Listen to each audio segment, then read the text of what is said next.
Let's talk about 10 financial resolutions or habits, as I like to call them, for 2025 that you can go ahead and start looking at making today. Welcome back to my channel, guys. This is your girl, Nija, the HBIC, the head bacon in charge of the Bacon Bit Squad.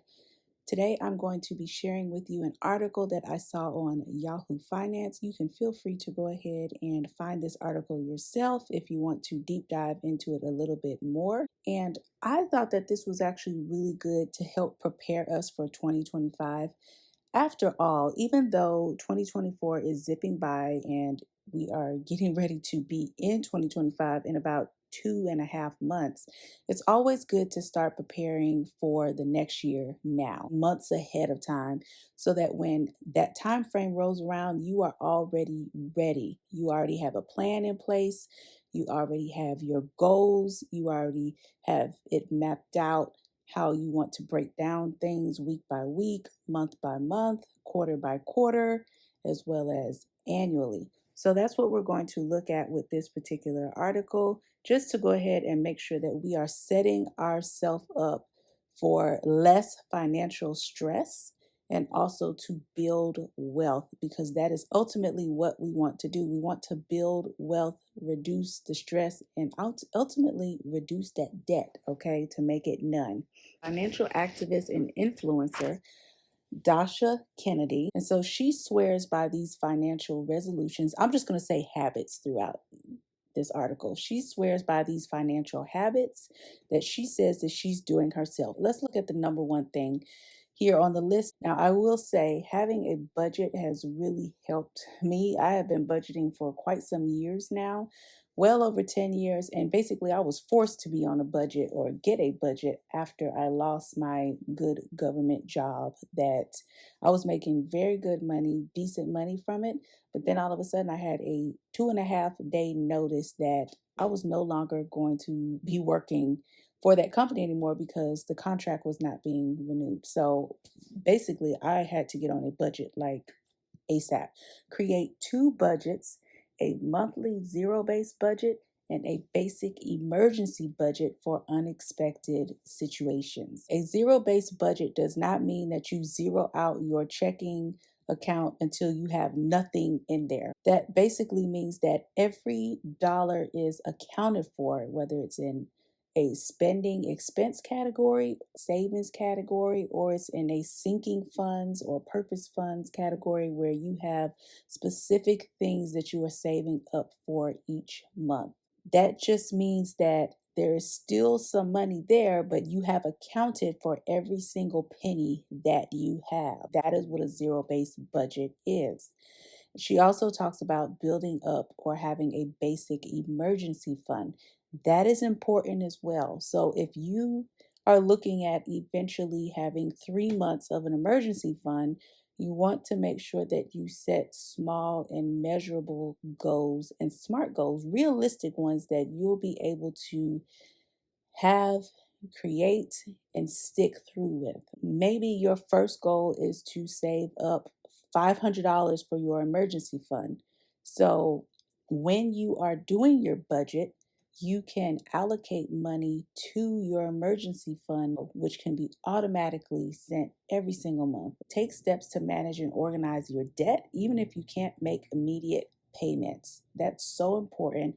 Maybe you can contact the creditors that you have and say, hey, I'm not going to be able to make a payment right now, or this is how much that I'll be able to make. Will you be able to work with me and or negotiate with me? Make sure that you are checking your annual credit report every single year. You can go to annualcreditreport.com. I talked about this in another video where you can get all three of your credit reports for yourself annually for free one time a year. You want to make sure that you are checking your credit report and seeing exactly what's on there so that you can go ahead and eliminate that debt.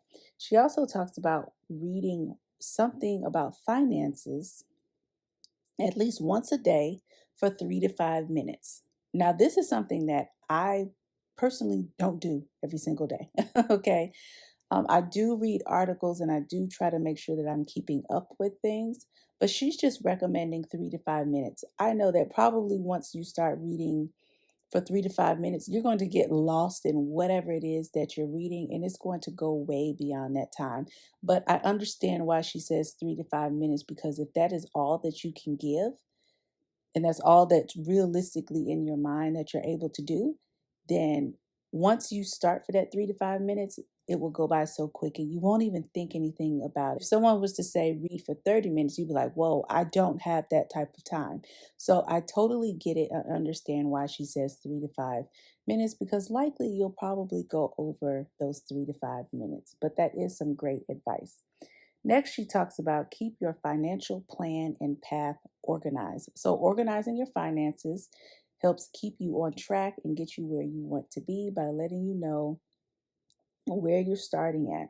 So, two things that she states to establish for 2025, which makes a good habit, is establish a system to organize financial documents for easy access and references. In order to safeguard those important documents by scanning them and then also having them on an external hard drive that you have and that you know that you can keep and just grab and go in case you can't haul the safe. So work on developing a structured career path with your current employer if you plan to stay there any longer than a year. This is something also to look at to see exactly what your job has for you as far as the career path. Now, every job has a ceiling, and every job or person has a ceiling of how far that they want to go with their current employers. You may want to look at changing job positions, changing companies, more than likely, and you'll probably end up getting a bump in a pay raise also. Preserve your assets in case of an emergency. Now, this was something that was very interesting. It says protecting your assets by estate planning and creating emergency savings is not only important for you, but also for the ones that you love. So it helps to mitigate or at least alleviate that stress and medical emergencies, car repairs, job loss, or unfortunately, untimely death. So these are the things that she is advising, that you set aside $20 each week to start building an emergency fund, aiming for a year-end cushion of $1,040. If you can do more than $20 each week, go for it. But if the bare minimum is all you can do is $20, if all you can do is $10, if all you can do is $5, do that and have it automated to your emergency fund, or what I like to call forever fund, because you're forever funding it. Regardless of assets, create a will to ensure your wishes are known and respected. Now, this is something where I've been seeing individuals state, instead of creating a will, create a trust. So let me pull up this article that talks about a trust and how it can benefit you while you are living as well as after you pass away. 5 potential benefits of a trust. It has some key takeaways here, but I'm going to scroll down just a little bit more. It talks about all of these 5 benefits more in depth. Okay, so definitely check this article out. A quick Google search will get you to it, but it says 5 benefits of setting up a trust. So, no probate court, unlike a will.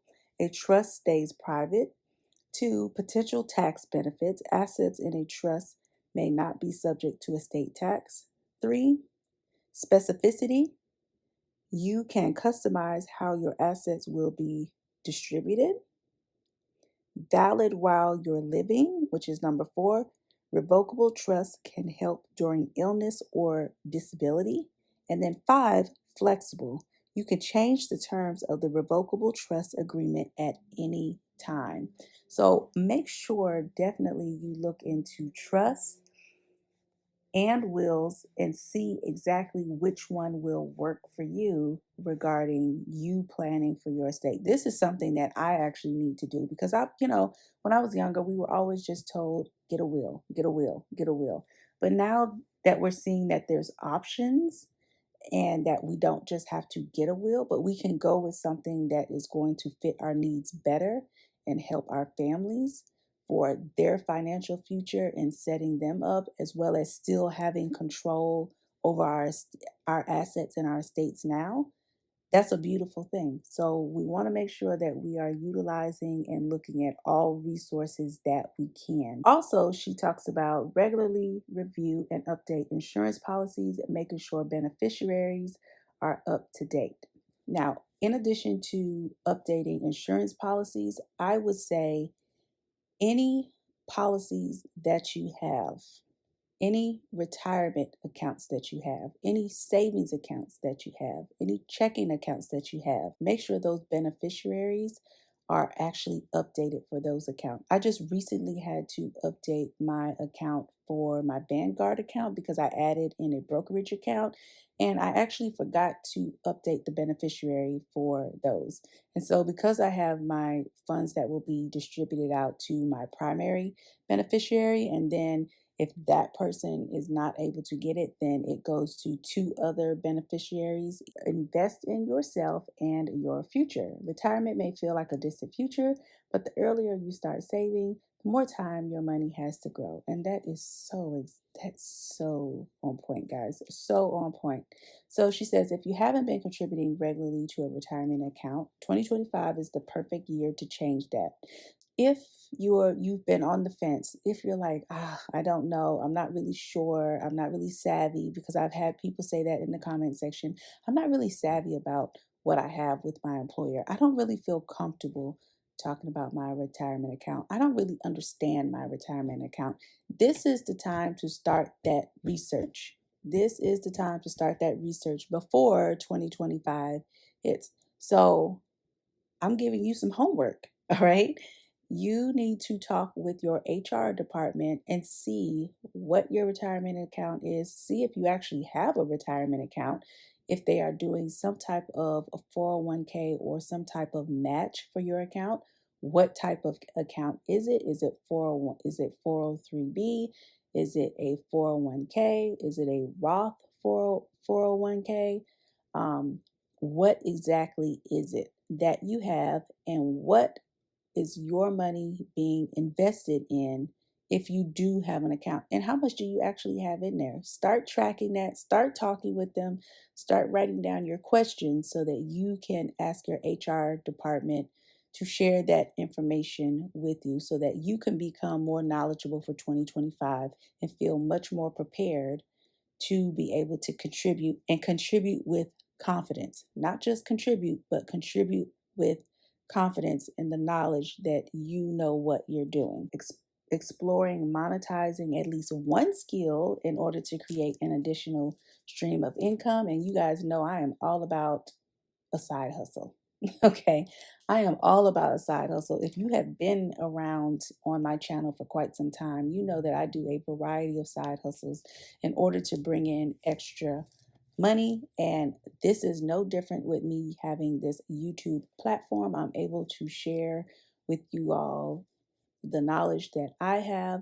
Even if I'm still learning things, I want to be able to share with you all the things that I have been learning and that we can all win and monetize with. So your side hustle skill doesn't have to be the same one as mine, but look at what you do well and how is it that you can help other individuals while getting paid for that. She has stated. She has also said start investing even with a small amount to initiate the habit and learn about the process. And I already just talked about that with your HR department.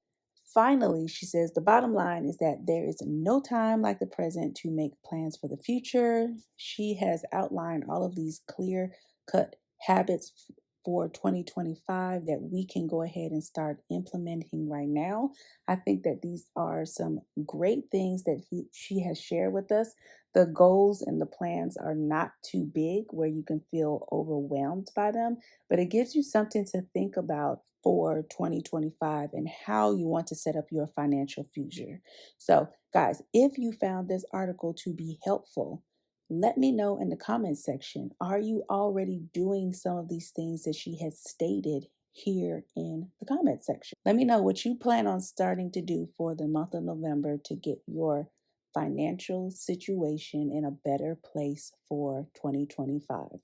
So, in your comment, somewhere in your comment, have the word November in, and you're going to be entered into a $25 Cash App giveaway. Yes, secret giveaway, guys. So, in your comment, let me know what you plan on doing starting in the month of November to prepare for 2025 and be entered into a giveaway for $25 in Cash App. This giveaway is going to run from October 23rd through October 27th, Central Standard Time at 11:59 p.m. So make sure you are following those rules. This is open to U.S. residents, and you have to be 18 or older per YouTube's policy. Let's go ahead and start getting you a little bit of money, maybe to start investing, maybe you to start putting in your emergency fund, and this can be the way to do it. If you happen to enjoy this video, please make sure that you go ahead and leave a comment below and subscribe to the channel if you have not already done so. Until the next video, guys, bye.